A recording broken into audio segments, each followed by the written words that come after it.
Good morning, everybody. Oh, come on. It's not. Good morning, everybody. Good morning. Oh, so much better. Thank you, everyone, for coming and spending your morning here with me. My name is Dave Smith. I am the Android lead at New Circle Training, and I am here today to talk to you about building and distributing SDK add-ons, Google's way of distributing your Android code to developers. Again, I mentioned my name is Dave Smith. I am Dev on Wired on pretty much all of the social things if you want to follow me or connect with me after the fact. The only exception to that is Google+, because I decided to get clever and tried to use my real name. So if you want to follow me on Google+, I am at Dave Smith Dev instead. Okay, question for everyone in the audience. How many of you sitting out there either have worked or are currently working on building an Android-based device or customizing Android for a device? Okay, good. That's what I would expect. Now, of those, how many of you have built cool new features into that device that you would like third-party app developers to be able to access? Okay, good. I was hoping to see most of the same hands. That's good. So what we're going to talk about today is we're going to discuss what are some potential solutions to that problem. You know, how do we distribute our code to developers? So all of us here, or most of us, are likely engineers. We've probably worked on an Android project, and we've spent painstaking amounts of hours putting awesome new hardware features or extending the Android platform to add maybe some new sensors. Maybe you put 15 cameras on your device. You know, who knows what the exact piece might be. But then one day your boss comes to you and he says, how can we basically take all this stuff that you just put into this device and how can we integrate it so that other developers can take advantage of it? You know, we'd like to get this out into the ecosystem. So that's really the question that we'd like to solve here today. Now, there's a couple ways that we could do that. Basically what we've decided is, well, if we're going to distribute this functionality to developers, we need some kind of SDK. But we could do that in a number of ways, right? You know, an SDK, a good SDK, is more than just the library code. You know, we could start by building all the code that we need into a library, package that up as a jar file or whatever we need, and the simplest case is we just throw it up on our website. Let developers download it, give them some information on how they would integrate it into their project, and they could move on and move forward from there. But there are some other problems that we really need to solve associated with an SDK, such as how do we distribute it well? How do we version it? What if we want to ship a new version to our developers and we want to let them know that that has happened? Do we want to be able to document it? Probably. I'm sure we've all worked on projects, Android included, that is not very well documented. And so we want to be able to provide as much documentation as we can to the other developers. And potential validation. You know, how can they test the code that we're giving them to make sure that it works as they're moving through this? And very quickly, the basic idea of just throwing a jar file up on a website starts to fall apart, right? It gives them the code, but it doesn't really give us any other functionality around that to be able to better fit that need, okay? But there are other options. You know, with the recent advent of Gradle as the common build system for Android applications, developers are becoming more savvy to common dependency management functionality like Maven and Ivy. And so dependency management might be a good system for this. We could bundle up our library code with its documentation into, say, a Maven artifact, and we could host that up on Maven Central, and we could then take that information and tell the other developers simply what is the artifact ID that they need to use. And this presents some new functionality to us. Now we can deploy it to a central server. So if we want to deploy an update, we just push the update back to the same server. Artifact IDs are inherently versioned. So if we want to tell developers that a new version has existed, then they can simply modify their artifact to update to the new version. It will download into the system. So a lot of these problems are taken care of when we start using dependency management. But one big piece from a custom Android device standpoint is still missing. And that's the validation piece. without us giving them some kind of physical piece of hardware that is, is our custom device target, whether that's the device itself or some sort of an evaluation board that's based off the same platform, how do they run the code, test it, and make sure that it actually works to some degree of accuracy anyway? Okay. Google's solution to this problem is the SDK add-on. Okay, so this is it's an SDK component that has been around in the Android build system, for as long as Android has been part of AOSP. Google uses this internally for their Google APIs targets. So anyone in here who's done application development has worked with the SDK manager, and you've seen not just the Android platform targets, but the Android with Google APIs targets. Those targets are built as SDK add-ons. So they use the same functionality internally, and we're going to show you today how you can use it inside of your own device builds as well. So an SDK add-on basically starts as two primary components. Now, it used to be one, but in Lollipop, they've split this out into two. There is what I'll be calling the library package, and these are basically just zip files. This is zipped up contents of the actual library code that you need to distribute to a developer, as well as the documentation associated with that, and we'll talk about how that gets built. And then just some metadata associated with what's in that package. Okay, so this is all built as what we would call the library. This is what a developer would need to target to link against in their applications so that their code compiles with your new functionality. The secondary package, which again used to be bundled in with the first, but now they've split them out, is a system image. And this is where it really starts to shine beyond any of the other traditional methods when we're talking about a custom Android device. This SDK target lives right alongside the existing device target that you have. And it allows you from the same Android build system to generate A, the library package, and B, a package with a working system image that they can take and developers can download and spin up an emulator instance that runs with your custom system image. So this is a full package. It has the system, data partitions, the RAM disk, all the pieces, the custom kernel image if you need it, all the pieces that you need to integrate this together and hand it off to a developer so that not only can they use your code, but they can spin up an Android virtual device that's running your custom system image to actually be able to test their code. Okay, that's a very unique component of this whole system. So we've got the validation piece in there that we discussed earlier. Now, in addition to this, the Android SDK tools provide a specification for something called an SDK repository.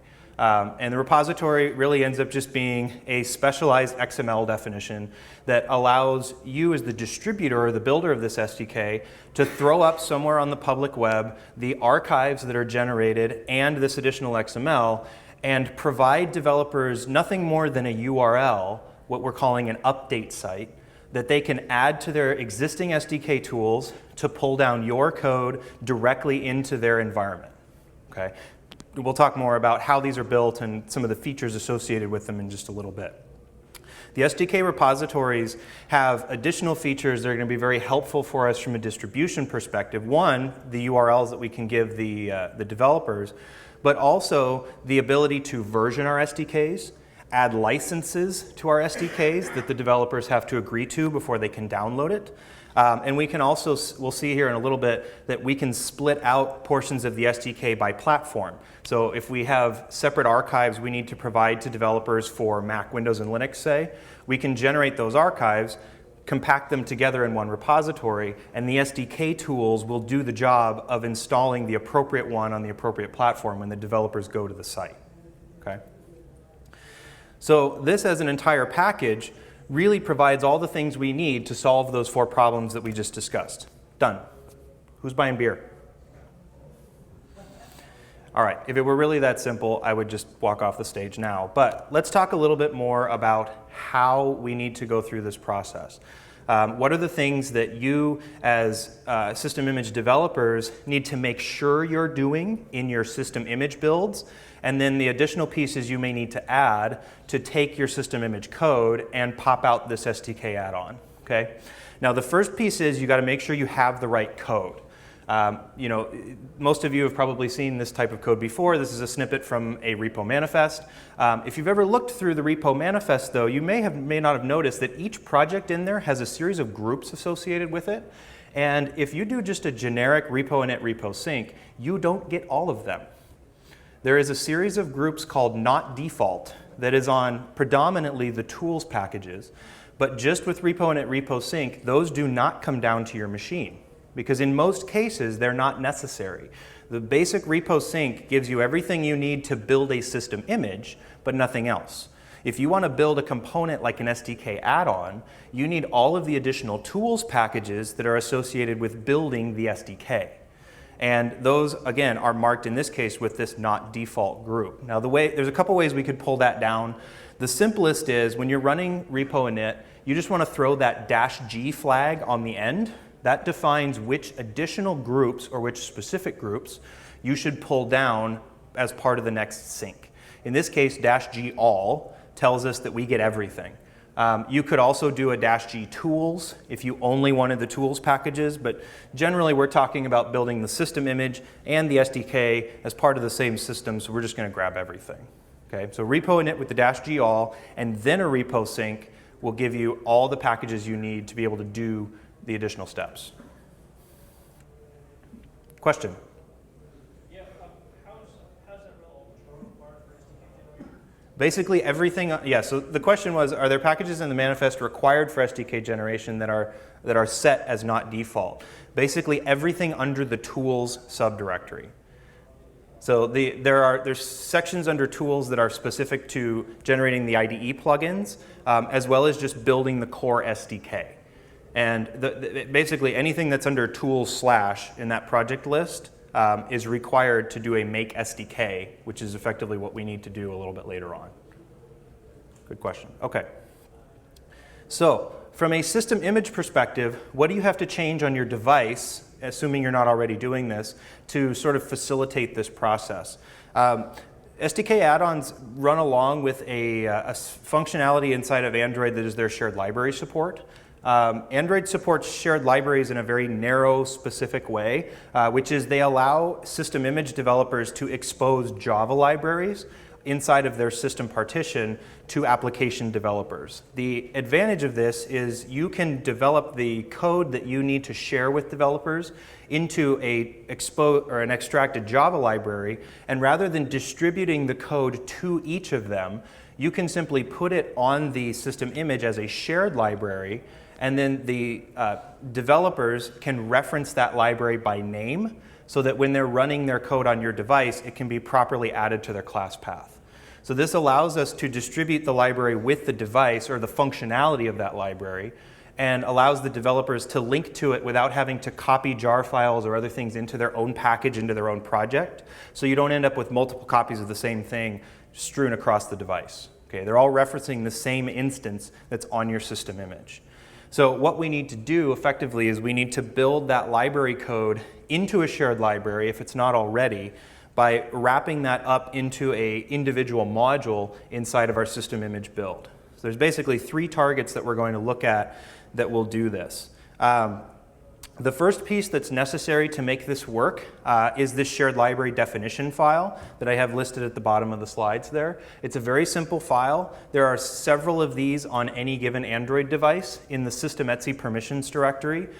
This is where all the shared libraries as well as all additional optional hardware features are declared on any Android device.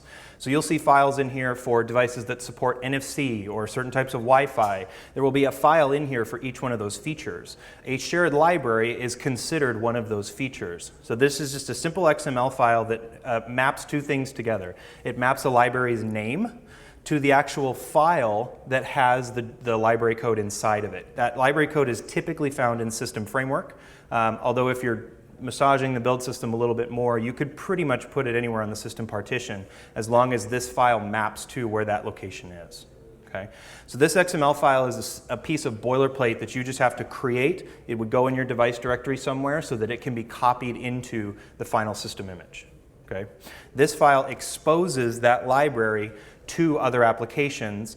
Oh, I jumped past that. Using the uses library declaration on the client side. So this is some syntax that application developers are familiar with. They've done this before, especially if they were working with some of the previous Google APIs. There is an attribute that a client application developer would use called uses library that goes in their application manifest. And that definition would declare that library use by name and would tell the install process that when this application is run, it needs to link in with the shared library on the device. It also has some additional features that if that library doesn't exist, that application cannot be installed on that device. And some of the more common distribution mechanisms like Google Play will enforce that. They will determine whether or not an app can even be shown to the user in the App Store by whether or not it has the shared library declarations that that particular device application is looking for in that device. Okay, and that definition comes from that XML file. Now, in addition to that, you have to actually build your code into a shared library. So if the code that is associated with the functionality you want to expose is already somehow baked into, say, one of your core apps, maybe you added a custom system service and all the functionality to work with that service is inside that application. The best way to do this is to break out the code specifically for working with that feature into a Java library. So you're going to take that code, define it as a module in your build system. So it's going to have its own Android MK, and it's going to have that familiar syntax that you can see up there that we want to define this as a Java library. Then your system services application can still use the code internally by declaring that it uses this local shared library in the build system. So you can do that all internally and still get your code to work. But by exposing this code as a shared library module, it makes it easier for the build system to excise that for your SDK add-on later. Okay? So that top section there in the build file is essentially what points to that section. And again, the syntax should be fairly familiar. The only thing you may not have seen before is the build macro, which is build Java library. That effectively just takes that code, and instead of turning it into, say, an APK or something like that, it's going to turn it into a jar file, and by default, it will drop it in system framework on the system image. Okay? Then, in addition, we have to add in a rule that takes that XML file that I just described and copies it in. Okay? So that second half of the makefile there uses a build pre-built macro, which if you've never seen it before is basically just a glorified file copy that will take that XML file from your device directory or whatever your host sources are and drop it into the appropriate location on the system image, which in this case is system etc permissions. Okay? So those two pieces are sort of the core bare minimum of what you would want to do to modify your system image that you have existing to make this code accessible to the SDK system. Okay? Now, being good SDK developers, we probably would want to document our code because we like it when other people document their code. So there is a build macro inside of the Android build system called build droid doc. This is essentially just a scripted wrapper around a JavaDoc parser. So if you're familiar with JavaDoc comments, it is the same idea there, where if you, as you're building your Java code inside of your library, if you comment that or decorate your classes and methods with JavaDoc style comments, the droid.doc macro will go through and scrape that code and generate the HTML files necessary to essentially be the same thing you would get spit out from a JavaDoc. So droid.doc is really nothing special other than it's a way to hook JavaDoc comment parsing into the Android build system. Okay? So again, another makefile snippet for that module, which has the build droid.doc at the end. Most of these attributes, again, should either be familiar or easy enough to figure out. The only one that I think is a little awkward is the droid.doc options attribute. That one is actually designed to point to the root Java package that you want to generate your comments from. Okay, so if you don't necessarily want to generate JavaDoc for the entire module, maybe it's just for a specific subset of the Java packages, you can do that by defining the root Java package, and droid.doc will start there and only drill down recursively into the sub packages from there, and it can leave other things alone. So you can use that to narrow scope if you want to. But in a lot of cases, and what we do in our examples, is we'll typically just set this to whatever the root package would be of the same code so that we get everything. Okay? All right. That's pretty much it for what you would need to put into your system image definition. Now maybe you're already doing those things, in which case you're way ahead of the game. But you're going to want to make sure that you get that code separated out so that you don't have those problems. The next question is, how do we get this stuff to developers? Right? We discussed a couple options as far as Maven Central or throwing it up on a website. The recommended way to do this, and what I would tell you is the best way to do this, is hook into this thing. This is the SDK Manager if you've never seen it before.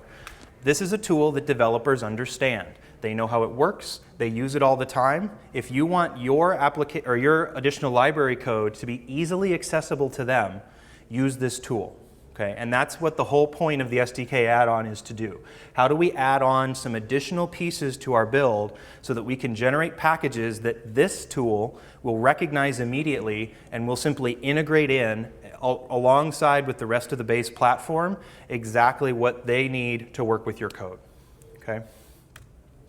So there's some additional pieces that we add into our device directory that are specific to the add-on. The first one is this manifest.ini file. This is a very simple metadata file. It's just designed to provide some basic information to the SDK manager about what your library code is. So it's going to have some information like what's the name of the add-on, who's the vendor that is providing this add-on, what is the base target API. So you're going to have to tell the SDK add-on what version of the Android platform is your add-on based off of. Because the add-on is not going to provide the entire SDK along with it. It's just going to decorate the existing one on there. So it needs to know, for instance, that our add-on is based off of an Android 5.0 based device. That's API level 21. And then it's going to use that as the base target and simply include our libraries on top of that. Okay, so that one's very important. And then additionally, what are the definitions of the shared libraries we're providing? So this is just a list of library names, and then each name is referenced to the file on the system image that library is associated with, and giving it some sort of a display name. So again, just some information that the SDK manager will use to display your contents to the developers inside of that tool. Okay? And we'll see that this file actually has a secondary usage a little bit later on. Stubs, probably one of my favorite features of add-ons, something that you could probably do yourself in another way, but I think it's cool that this is really hooked in. So the question often would come up, as we're developing this SDK add-on, one of the problems with just exposing these Java libraries, even if they're compiled to other developers, is that if we have to give them all of our source code, they could decompile it. They could look at what's in there, and if there's some proprietary information in there, Java code is not that hard to reverse engineer, right? So is there a better way that we could distribute this to developers? And there's a functionality inside of the build system that's then used in the SDK, which is used to generate stub jars from the code that's on your system image. So that means that the library code that is actually put into the library package of your add-on is not full working code. It is empty stubbed classes and methods with nothing in them. In fact, if you decompile the source, you'll see a bunch of empty methods that throw a runtime exception saying stub. So there's no actual code that you give to the developers. You give them the bare minimum necessary to link their application code and have it compile. And then when it runs on the real device, it's going to run against the actual system image where the real code is. Okay, so you don't have to worry about distributing your code necessarily to all third-party developers.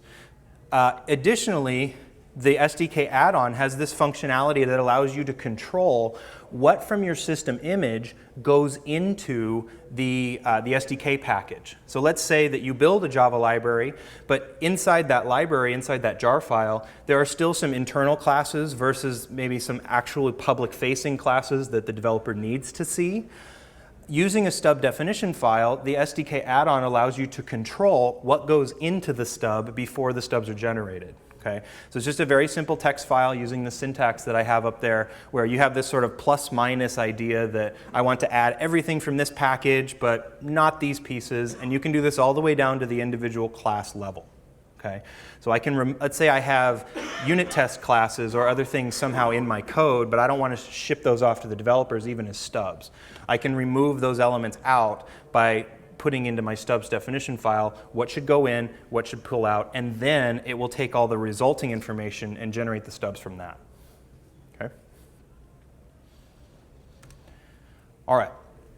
One last piece of information that is necessary for, or I should say boilerplate, that is necessary for our build for the system image template. So I mentioned that we had the manifest.ini as a file that's necessary to let the SDK manager know the contents of our library package. There is a similar definition of metadata for the system image package, the package that has your binaries in it that they can use to create an emulator. Okay? So in this case, it's not called manifest.ini, it's called source.properties. And the build system supports another extension called source.prop-template that allows you to generate essentially the same information, but this time the build system is going to use it to generate the system image package instead of the library package. Now, one of the nice things about the system image template is that it is actually a template. It supports inlining, not all, but certain build system variables like the SDK version, the target ABI, like x86 or ARM, that you might be supporting. And instead of hard coding those into your file, you can put them in as templates, and the build system will inject the right values before it generates the resulting source.properties file. Okay? This is, in a lot of cases, may not be super useful since most of us are building to one version of Android on one specific architecture if it's our custom device. But Google uses this internally, obviously, because they build Google APIs for ARM, x86, x86-64 now, and they can use a single file, and each time they do the build, the right file just happens to be generated. Okay? So if you're in that game at all, it's very helpful with that. With all these pieces in place, we just have to create another product definition. So again, this should be very familiar to most of us in the room. It's going to look just like a product definition makefile. Now, some of the attribute names have changed a little bit, and that allows them to be co-resident with the actual system image in the same target. But it's the same basic information, right? We're going to give it a name. We have rules for copying files into that add-on, which in this case is just that manifest file we generated. A rule to copy modules, which is similar to a product packages declaration, which is going to take the shared library jar files or whatever those modules put out and copy them into the resulting zip file that becomes the archive. And, the stubs definition file needs to be added in here, as well as the definitions of any documentation modules, everything we've generated up to this point. That system image sysprop, I point out specifically that that's new in Lollipop because if you're building any other version of Android, which I imagine some of you still are, that attribute doesn't exist and is not necessary there because in previous build systems, the system image and the library are together in one package. So that is new so that the two could be split out and distributed separately. Okay? All right. Then before we walk through and build this, we simply need to append it to our device target. So the common way of doing this is that your system image probably already has an Android products file that is indirected to the makefile that looks similar to the one I showed you before, right? The device makefile that defines all the product definitions for the system image target. In that same line, we can just modify that file to append an additional makefile, which is the SDK add-on file that I just showed you before. Okay? So we don't have to create a separate directory for all our add-on stuff with its own Android products file, its own vendor setup file. It can live in the same directory. And all those files can live there. We just have to define both products at the head of the Android products.mk. Okay? And then it'll allow us to build both. Now, there is one slight difference with an SDK add-on, though, and that is that you cannot build an add-on from a lunch target. So there's no way for us to run lunch, see the add-on, build it that way. That is only for system image target builds. Okay? There's some specific make target definition boilerplate that you would use to generate this add-on directly, and it looks just like this. So the device SDK add-on, that section there is the name of your add-on, what you defined in the add-ons makefile, and then it's just going to be bracketed by that boilerplate information. So you'll always have product in the front and the type of product you're building on the tail, which in this case is SDK add-on. If you get too deep into this, you might see some other things here like SDKs or SDK extras, but in this case, that will always be SDK add-on. Okay? And you just run this, and this will generate the SDK add-on. Now, the nice thing is, if you have already built your system image, This is really just considered an incremental build on top of that. So it does take a little while, but it's not like building from clean. This is going to just build the SDK components necessary on top of the system image, but reusing those intermediates. Similarly, if you haven't built it before, you can build the SDK target, and it will build just enough of the system image to generate this. So they're common enough that you can build one or the other. You don't have to have this order of operations necessarily, like I got to build this one first, and then I do this. It doesn't matter. Whatever works well for your workflow, the build will appropriately do what it needs to do. Okay, so the last step is how do we hook this back into the distribution system for developers? So the SDK manager I mentioned before has this concept of an add-on site. And the add-on site is a section in the SDK manager where developers can simply get a URL from you or any other manufacturer to where your SDK repository is hosted.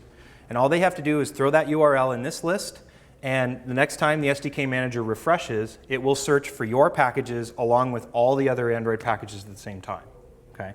And you can add as many of these as you'd like as a developer into this list. Now the question is, what gets added here? Well, there's a couple things. You will upload the archives that we've been talking about, those zip files, which will become the output of that make build. That will get uploaded to somewhere on the public web. And then these repository XML files need to live right next to it. So you'll just have a little directory somewhere out on a CDN or somewhere on the public web where you want to provide these things. And it will simply have this XML file, which is a little bit small to read up there, and an individual archive. Now, this repository definition is going to have a lot of the same information in it that manifest.ini or that source.properties file does. It's just a bunch of metadata about the archive. So it's going to have information like the name, the vendor name, the base SDK, and then it will have references to the archives themselves. So the archive block in this file defines the actual name of the zip file associated with this add-on or with this system image. And then for checking reasons, you have to provide a correct SHA and a correct file size that the SDK manager will use to verify the download after the fact. Okay. So this first SDK here is for the system image template in the example that we've been working through. And then I have another one next to it on the slides for what you would see for the actual library package. Okay, again, similar data. This one has those library definitions on the bottom, the same things that were at the bottom of that manifest.ini file, but again, defines the same information. Now, there are some important values in here that were not in that file, though. The first is revision. Okay? You can version your SDK components using this repository. So, initially this would probably be revision 1, but then if we decide later on that we want to ship an update to developers, all we need to do is upload the new zip file, modify this XML to say revision 2, and then the next time the developers open their SDK manager and it goes through and it checks all the add-on sites, they'll see that there's an updated version of your SDK, and they can download it and install it straight from the tool they already know. Okay, so it allows us to distribute versions to them and update them, but it also has that notification mechanism built in. If you're hosting these up on a dependency management system, there's really no good way for the developers to go check and see if a new version is available. This allows them to do that in a tool they're probably in quite a bit anyway, without necessarily automatically downloading it for them. The option is there for them to pull it if they want to, and you'll see what that looks like here in just a minute. And of course, I mentioned before the other big one for a lot of SDK developers is licensing. So you can attach a license to your SDK, and that license will be shown to the developer or the user before they're allowed to download it. So they'll see the license text, they're forced to agree to it before the download begins. So it's just an additional feature that you probably would have otherwise had to write yourself, just write in the system for you. Okay? Okay. Just a couple additional things here before I show you a quick demo, and that is there are a few things that are part of AOSP that can make this a little bit easier. I mentioned before that each one of those archives in the repository XML, you had to define the SHA and the file size inside of it. These top two elements are just a couple of snippets that I figured I'd throw at you that you can keep in your back pocket that are easy ways for you to generate that SHA and that file size. So that SHA cut and that stat command will give you the exact piece you need to drop right into that XML. Okay. Now I didn't write those myself. I actually stole them, and I'll show you where in just a minute.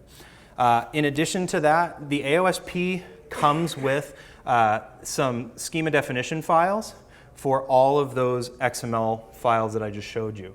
So the question might come up, well, how do I generate one of those things? Great, you showed me an example, but what can go in them? The XSD files for all the schemas that Google supports, and they've revved this a few times, so there's going to be a couple versions of them. For instance, the latest version of the add-on schema is version 7, and they'll probably rev that again at some point. But the XSD files, it defines here's everything that can go in, what's required, what's optional, all that information is inside AOSP. You'll find it at pre-built DevTools repository, and they'll all be listed there. Okay? So at a minimum, you can use these to validate the XML you're generating, whether you're crafting it by hand or you've come up with a script or some other tool to do that. You can use, with something like XML-lint, you can validate that against the schema in AOSP to make sure that it's actually going to work with the SDK manager. Okay, so that's a very helpful tool. And then the other piece that's in AOSP, which is kind of helpful, is this make SDK repo XML script. This is a script that is designed to take your archive, parse through it, and generate the XML that you need for your repository. It doesn't quite work that well. It does generate correct XML, but it's incomplete. And part of that is because there is additional information that I showed you that goes in the repository that's not in the archives, like in the archives manifest or at source.properties. Things like the license, distribution URLs, revisions, those don't exist in there, so they don't get thrown into the XML, but that XML is required for it to validate properly against the schema. So if you attempt to run this script, and I encourage you to play with it, you'll see that it generates an XML file, but it will always fail validation every single time. And at first you think it's wrong, but it's just because it's incomplete. The nice thing about this script is it will do things like generating the SHA and the file size, and that's where I stole those snippets from. So it can do some of that work for you initially, but you're going to have to go back in and sort of fill in the gaps if you decide to use this script as part of your workflow. Okay? All right. Just a little bit of time here, so let me quickly jump into a demo here.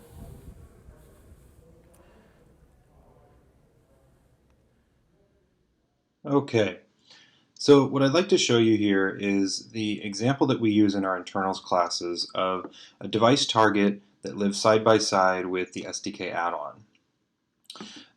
So just as I showed you before in the slides, if we take a look at the Android products definition of this particular example here, we can see that I've added the SDK add-on makefile right on top of the makefile for the product definition. So I won't take too much time to look at the product definition of the actual system image, but just to show you what it is, we have this system image here that is defined by this product definition that inherits from the emulator build that has some additional products and packages added to it.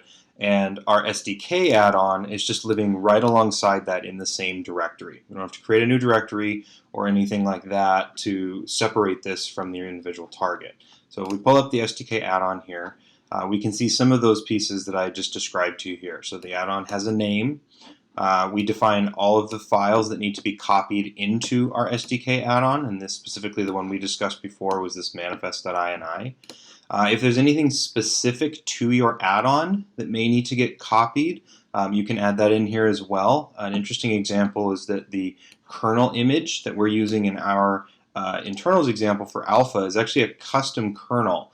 And by default, it doesn't add the custom kernel to the system image package that gets built. So we have to explicitly tell it to take our kernel and copy it into the resulting build. By default, it's going to take the pre-built image for the QEMU emulator that it has along with the AOSP. We've added the copy modules declaration to include that those two Java libraries that are associated with our system image that we want to expose to these individual developers. And we'll take a look here in just a minute at what's actually in those libraries. Only one of them really is of importance in this particular case. And then the stubs definition file that I showed you has to get included in here as well. The required definition of our source.prop template for the system image and our documentation. So basically everything that I've just walked you through as we were going through the buildup of our SDK add-on, you can see it's all lined out here in this product definition for our SDK add-on living right alongside our system image here. Okay, so just in the interest of time, I'll just briefly go through what's going on in here. So our system image has a handful of apps inside of them. And sort of the high-level view of what's going on here is we have a services application that adds a new system service to the device that, in this case, is exposing some additional logging functionality that isn't otherwise exposed to applications. And then we have a demonstration of a client application that accesses that functionality using this public Java library that's exposed for other applications to use. So as I mentioned before, the best way to do this is to really extract your Java code from any individual app that you want to expose to a developer into its own Java library. And in this case, we have included that code in the separate section we're calling the frameworks directory. So we have a library here for what we're calling a log service, and here's that.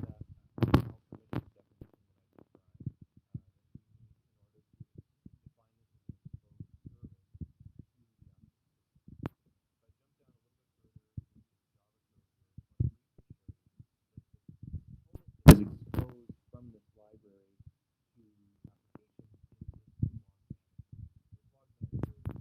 to of generating a system service similar to the other managers that the developers would find in the framework. But the point here is that this log manager is a class that client applications should be able to access, but is not part of the core framework.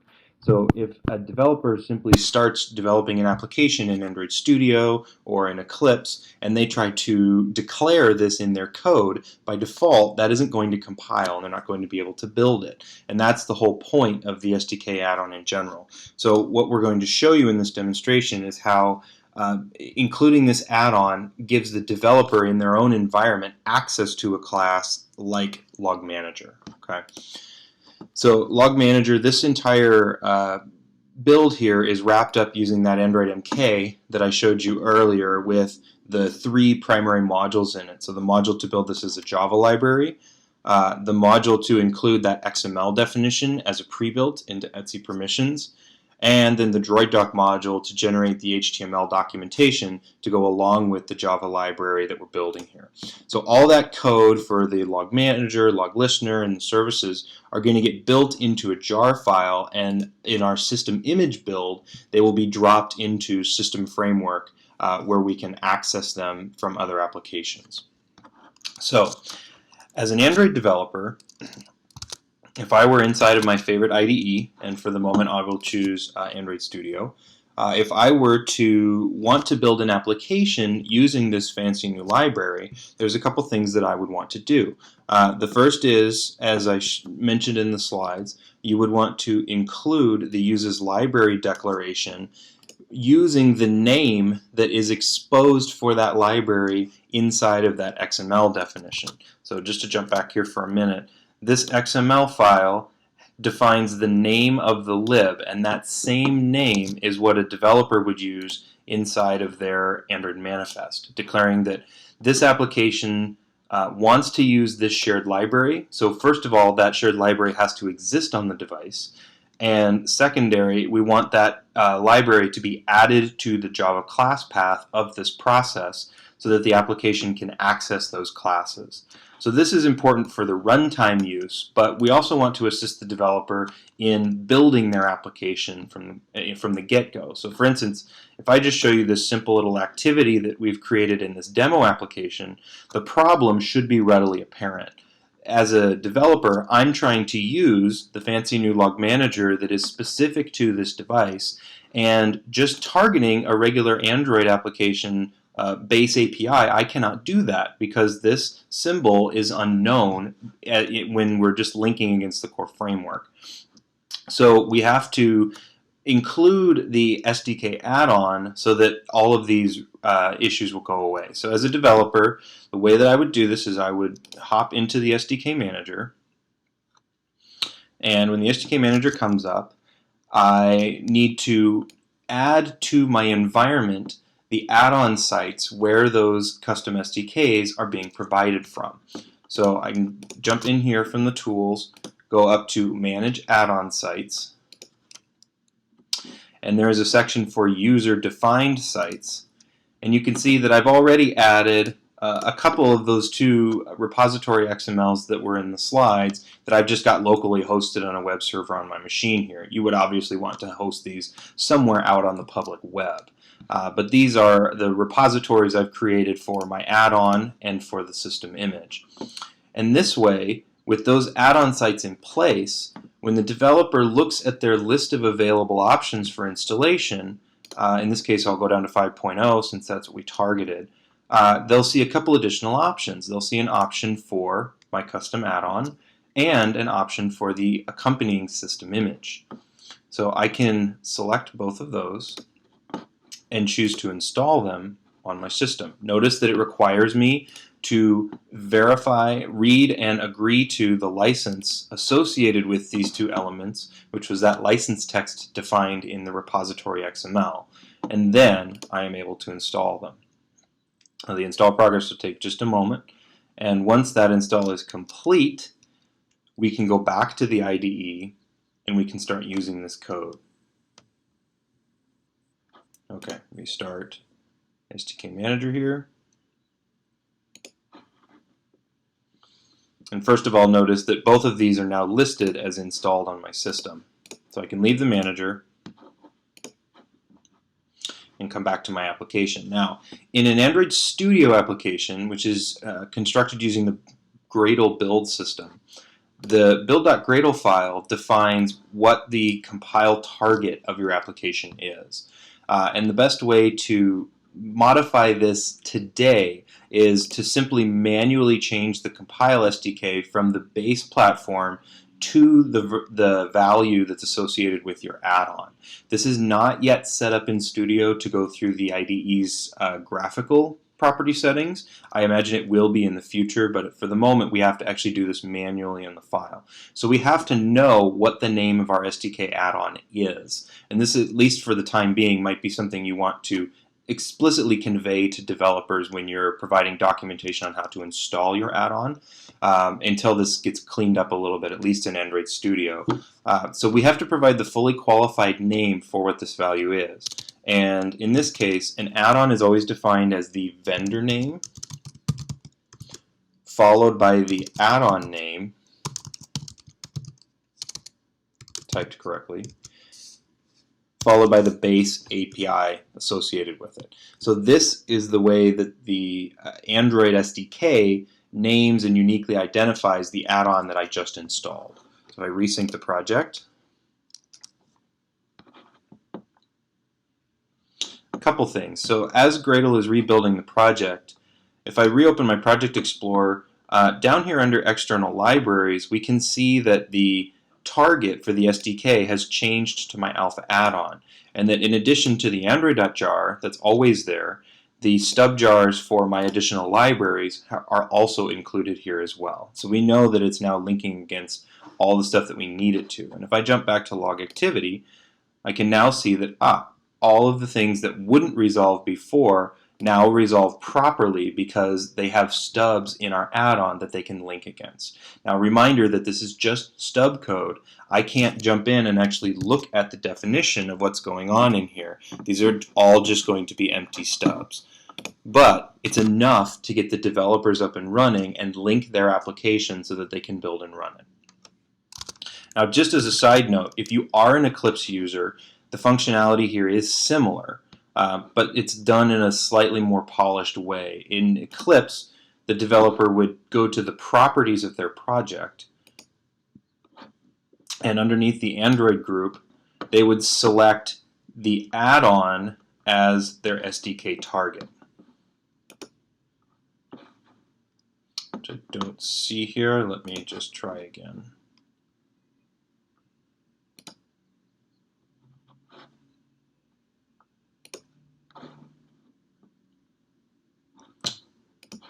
Let's quit Eclipse and restart and see if it comes back.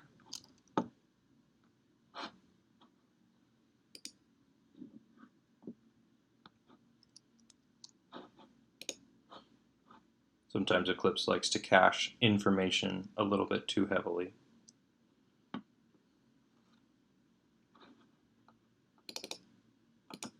Okay, so if we go to the properties of the project, Android, we see the option of our alpha add-on here.